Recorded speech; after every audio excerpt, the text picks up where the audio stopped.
வணக்கம், வாழ்க வளமுடன். நான் உங்கள் ஜோதிடர் மாணிக்கவாசன் பேசுறேன். இன்னைக்கு பேசக்கூடிய தலைப்பு என்னன்னு பார்த்தோம்னா, ஜாதகத்துல புதன் உச்சம் அடைந்திருந்தா என்ன பலன்கள் நடக்கும் அப்படின்னு ஜெனரலா தான் நம்ம பார்க்க போறோம்.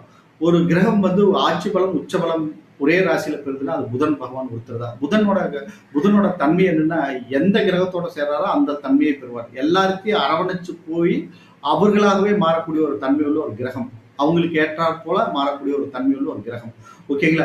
இவர் புதனோட அதிதேவதை மகாவிஷ்ணு. ஓகேங்களா? இவர் வந்து புதன் உச்சமாயிருந்த ஆயுள் தீர்க்காயுள் ஏற்பட்டுரும்.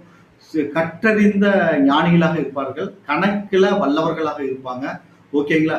பல கலைகளை கற்று அதுல தேர்ச்சி பெற்று நிபுணர்களாக இருப்பாங்க. கற்றறிந்து அது நுண்ணறிவோட போதிக்கக்கூடிய தன்மையும் புதன் ஆட்சி பலம் உச்ச பலம் பெற்றிருக்கிறவர்களுக்கு இருக்கும். ஜோதிட ஞானம், ஜோதிட புகழ் பெறக்கூடிய ஒரு அமைப்பும் புதன் உச்சம் பெற்றிருந்தா கிடைக்கும். ஓகேங்களா? புதன் வந்து ஒரு அற்புதமான கிரகம். அவர் உச்சம் பெற்றிருந்தா